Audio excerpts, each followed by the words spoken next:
はアパートの床の DIY の動画です。実は1年前にも一度この濃いブラウンのアパートの床をフロアタイルに張り替えたいなと考えていたんですが、結局後回しになってしまっていました。なので今回の DIY は1年越しの挑戦になります。私が購入したのは三月さんのフロアタイルです。クリエイティブの裏側という YouTube チャンネルの中で高島さんという方がとても素敵に紹介されていたのを見て、もう1年分の思いもあったので、よしこれだと思ってお迎えをしました。サイズは 91cm×91cm の大判タイプ。カラーはベージュの一番明るい色を選んだんですが、こんな感じでグレーとベージュの間のような清潔感があって無機質なかっこよさも兼ね備えているような絶妙に素敵な雰囲気のカラーです。こうやってズレ防止のために裏面に養生テープを貼って少しずつタイルを敷き詰めていきました。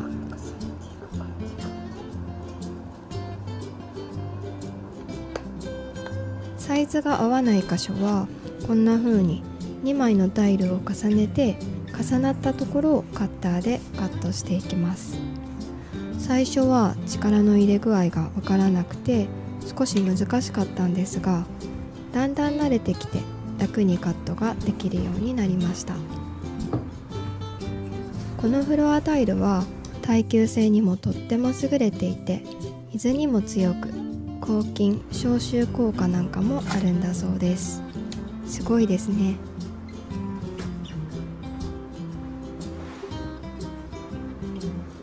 タイルのカットした側を壁側に設置したくて、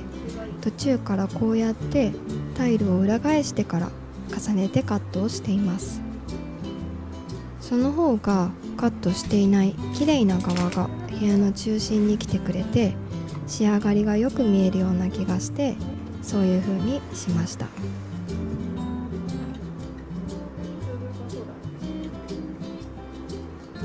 カッターで軽く 2,3 回タイルに切り込みを入れてタイルを折り曲げるとパキッときれいに割れてくれるので、そこにさらにカッターを入れるとこんな風に簡単にカットすることができました。1日目リビングダイニング側がとりあえず終了したので、片付けの前に一旦休憩をしています。このスペースをするのにだいたい4時間くらいかかりました。少しずつ片付けをしていきます。夕方なので子どもたちは順番にお風呂に入っています。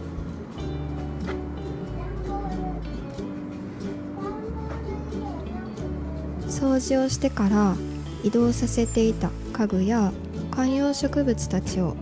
元の位置に戻していきます。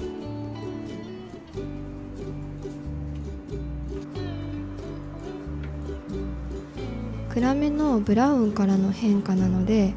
かなり床のトーンが上がって部屋の雰囲気が変わりました。この無機質な感じが観葉植物や鉢カバーの可愛さをより引き立ててくれていて、とても嬉しいです。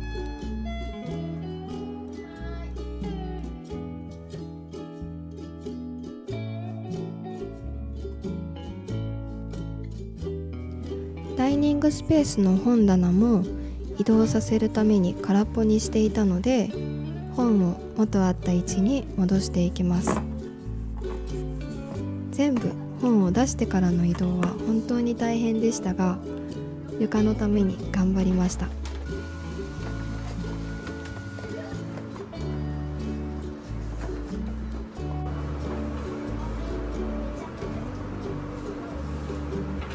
この植物の下のキャスター付きトレイが動かした時にタイルにつっかえたりしないか少し心配していたんですが、こんな感じでとてもスムーズに動かすことができて安心しました。床が変わるとこんなにも部屋の雰囲気が変化しました。床は部屋の中でも大きな面積を占めているので、それだけインテリアへの影響が大きいんだなと思います。予想以上でびっくりしました。ダイニングテーブルも床がシンプルになったことで、木やアイアンの良さがより引き立っていて、すごく素敵になったなと感じています。2日目の朝です。床が明るいと部屋がこんなに明るくなってびっくり。そしてリビングの床に早速5歳の娘のアイスクリーム屋さんがオープンしていました。看板も立っててかわいい。この床の効果でおもちゃもおしゃれに見えるような気がします。これはボール粘土のおもちゃで、サトウキビ由来のエコなプラスチックで作られているんだそうです。なんだかとっても体に良さそう。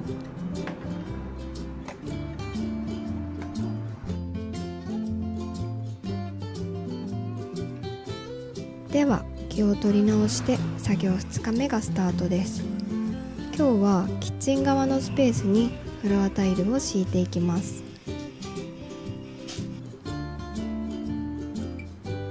机やシェルフ、小物類など移動できるものから少しずつ動かしていきます。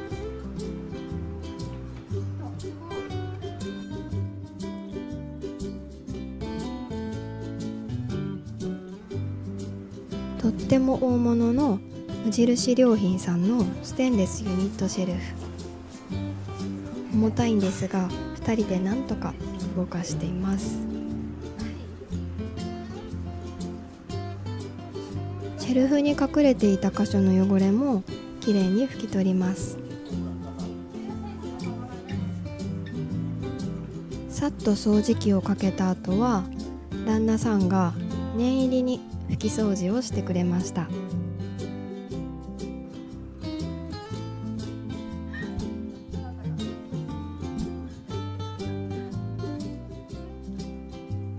フロアタイルのカットに入ります。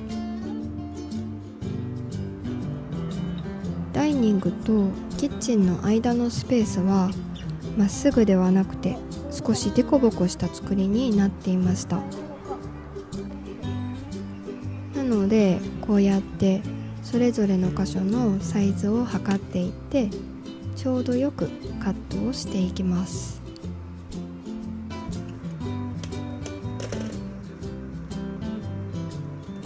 慣れていないので手つきがすごくぎこちないですね。こういう細かい部分のカットが力加減が難しくて本当に大変でした。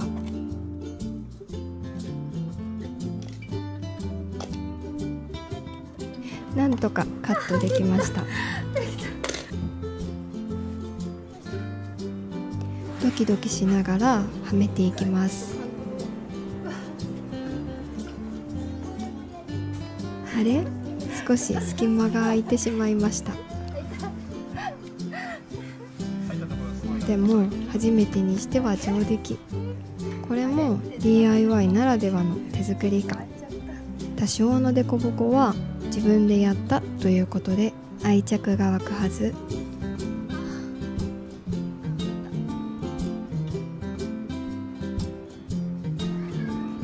私がカットした部分に丁寧にヤスリをかけてくれる旦那さんふざけて変な動きをしています。そしてもうちょっとでお昼の時間。一刻も早くお友達と遊びに行きたい息子はこの簡易スペースで早めのお昼ご飯。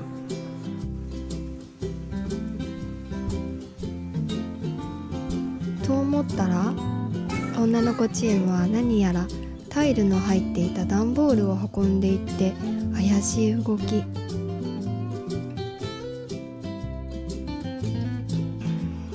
少少ししてから見に行くと、こんなに立派な段ボールハウスができていました。大人が自由に遊んでいる中、子どもたちも負けじと自由に活動をしていました。お互いに楽しい時間を過ごせているなと思って、なんだかとっても嬉しくなりました。キッチン側も無事にタイルを敷き終わって片付けをしていきます。移動させていた机やシェルフ、パソコンや小物類なども元あった位置に戻していきます。こちらのスペースもとっても大変だったんですが、2日目で慣れてきていたので、作業スピードも1日目よりだいぶ早くなりました。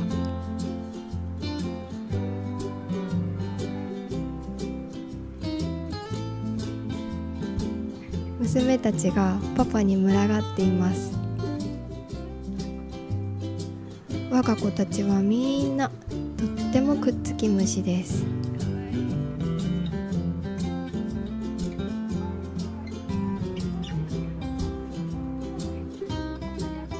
お姉ちゃんもやってきました。抱っこが大好きでとっても可愛いです。リビング側も掃除をしていきます。観葉植物たちもこうやってスムーズに移動ができて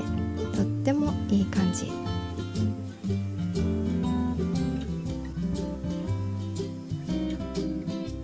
ドラセナのドラミちゃんにはキッチン側の私の仕事スペースにお引っ越しをしてもらいました。こっち側のスペースには今までとりあえずフェイクの植物を置いていたんですが、床がこんな風に素敵になったので、観葉植物がとっても似合うだろうなと思ってお引っ越しをしてもらいました。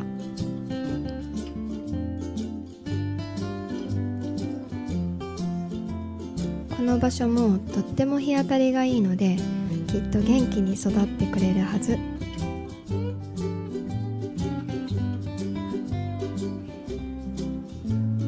このドラセナの樹形が窓際にぴったりで、大きくて存在感もあって、とっても素敵な空間にしてくれました。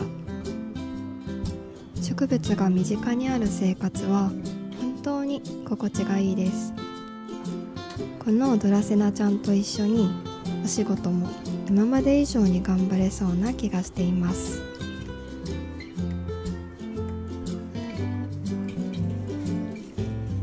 おやつの時間、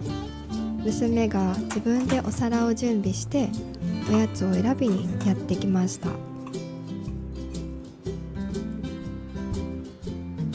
この空間もフロアタイルになってとっても明るくて洗練された雰囲気になりました。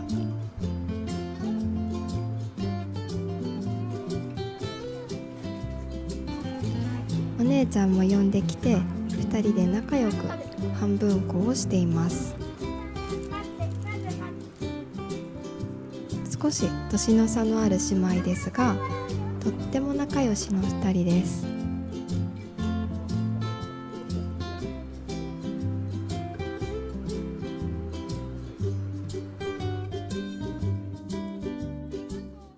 夕方お風呂から上がって予定にはなかった玄関と廊下のスペースもフロアタイルにしてしまおうと思い立って一人で作業をスタートさせました。この時すでにかなり疲れていたんですが、もうやってしまいたい気持ちの方が勝っていました。それにリビングのドアを開けて玄関までタイルが続いていたら空間につながりが感じられて、さらに素敵になると確信していたので、あとちょっとと自分を励ましながら最後の力で頑張りました。材料もちょうどこの玄関廊下スペース分ぐらい余っていたので、それもこの勢いを後押ししてくれました。作業にも慣れてきて、細かいスペースも最初に比べるととてもうまくカットができるようになりました。多少の隙間はありますが、もうそんなことよりやりきった達成感でこの日は興奮状態でした。本当に疲れましたが、とっても素敵な空間になってくれて大満足です。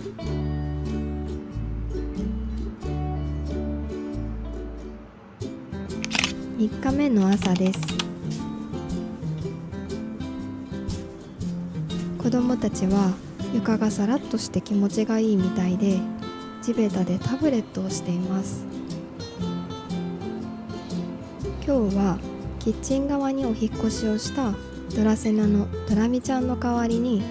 部屋の中心に置く大きめの観葉植物を探しにみんなで出かけました。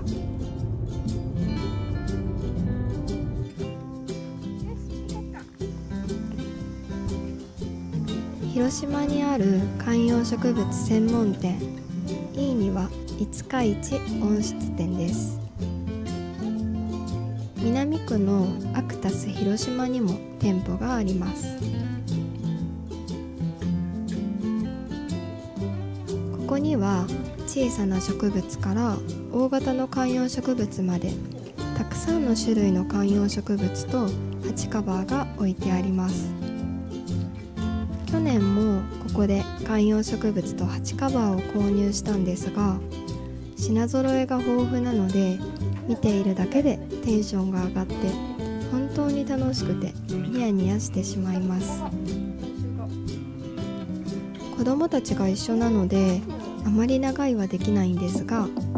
きっと一人で来たり夫婦で来たりすると何時間でもいられるんじゃないかなと思います。それくらい大好きな空間です。残念ながら今日はピンとくる植物がここでは見つからなかったので、次の場所へ向かいます。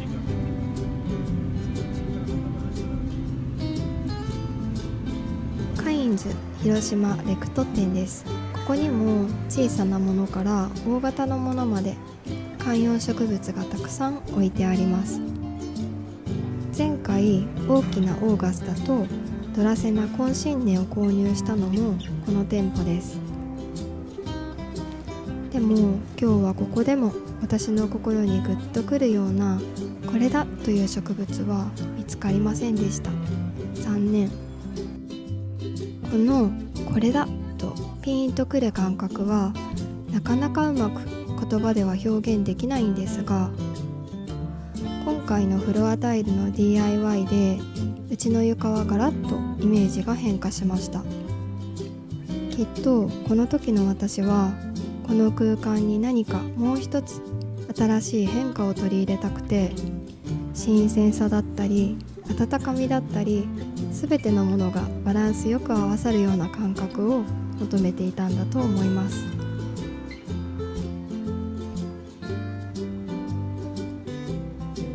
お昼ご飯を食べたり子供たちと遊んだり少し休憩してから次の場所へ向かいました。次に向かったのは同じく広島にあるコイガーデンスクエアです。ここにもビニールハウスの中に大きめの観葉植物たちがたくさん置いてあります。ここではやっと心が動くものが何株か見つかって写真を撮ったりして比べていたんですが、旦那さんがふとこれはと聞いてくれて、その植物を見た瞬間まさに私の心にドカーンと衝撃が走りました。植物名セイロン日系、別名シナモンというクスノキ科の常緑香木だそうです。見た瞬間私の求めていたイメージ、バランス、すべてのものにぴったりでびっくりしました。ボリュームのある葉っぱで温かみがあって、この観葉植物というよりまるで木のような状態が私が求めていたものだったんだなと気がつきました。そしてもう一つ最高のお気に入りポイントがこれです。新芽が綺麗な赤い色をしていて、植物のところどころにこの赤が入っています。床をフロアタイルに変えてから部屋がかなりシンプルになったので、何かポイントでインテリアに色を足したいなと思っていたんですが、まさかこんなにちょうどよく観葉植物で色を入れられるとは思っていなかったので、そこも一目で気に入りました。即決です。大きさはビニールハウスの中で見るとそんなに大きく見えなかったんですが、お店の方に準備していただいて車に入れてみると予想以上に大きくてびっくりしました。この時点で家にもしかして入らんと少し不安になったんですが、その時はまた自分で剪定をしようと考えていました。植物が無事に決まったので、最後に鉢カバーを選びにもう一度いい庭へ向かいました。この鉢カバー選びも植物を買う時の楽しみの一つです。植物の大きさや形、部屋のどの位置に置くのかをイメージしながら似合いそうな鉢を選んでいきます。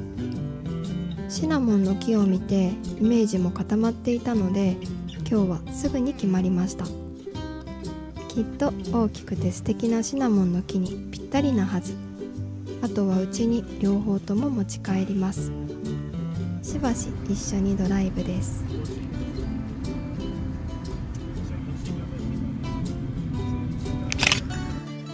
帰ってからはドタバタで撮影ができませんでした。ということで日付は変わって次の日の朝です。前の日追って帰ってきて実際に鉢カバーに入れて部屋に置いてみた瞬間、これはすごい、やばいと旦那さんと一緒に大騒ぎをしました。予想していた以上に本当に素敵でした。床の無機質でかっこいいイメージとこのボリュームのあるシナモンの木の葉っぱが一緒になって、まるで部屋の中をジブリの中の世界のような雰囲気にしてくれました。そしてやっぱりこのところどころにある赤い新芽がインテリアのポイントになっていて、とっても可愛いです。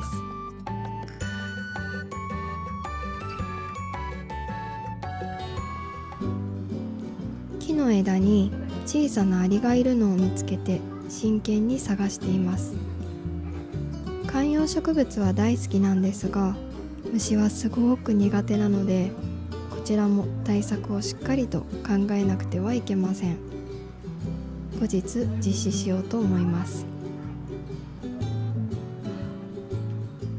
昨日は時間に余裕もなくてできなかったんですが、今日は葉の状態をしっかりとチェックして傷んでいるものを取り除いていきます。シナモンの木の樹皮からは香辛料のシナモンが収穫できます。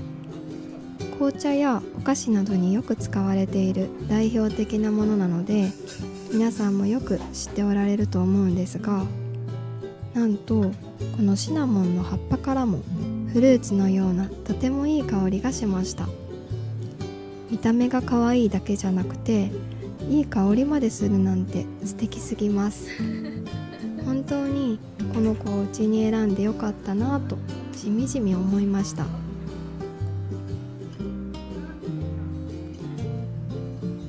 娘がママ一緒にレゴしようと誘いに来ました。最近娘はレゴにハマっているみたいで、いろいろなものがどんどん作れるようになってきています。ごっこ遊びを一緒にやり始めるとどんどんテンションが上がってきて、私も娘と一緒になってかなり夢中になってしまいます。この時は一緒にダンスをして、その流れでお医者さんごっこをしました。実は最近娘がちょっぴり便秘気味だったので、小児科で看護師さんに看腸をしてもらったエピソードがあったんですが、いつの間にか設定がその時のことになっていました。この私が持っている青と緑と黒のクールな雰囲気のお医者さんが、横になっているちょっぴり便秘気味のカラフルな患者さんに看腸をして終わるという、本当に謎のストーリーでこの遊びは完結しました。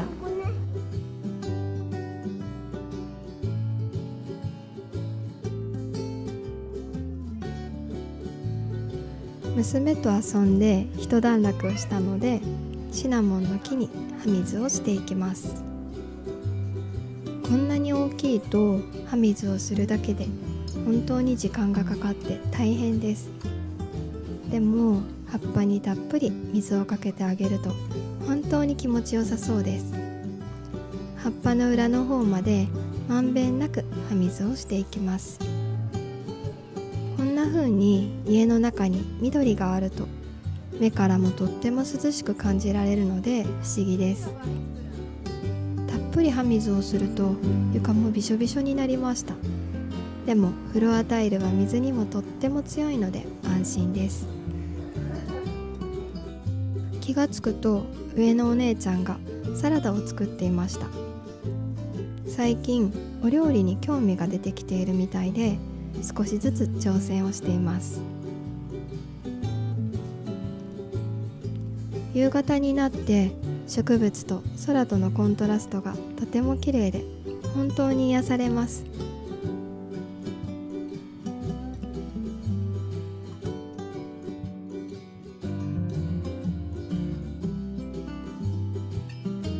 お風呂から上がると旦那さんが晩ご飯の準備をしてくれていました。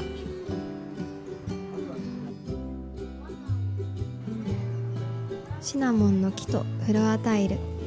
また少し変化をした我が家です。インテリアの変化へのワクワク、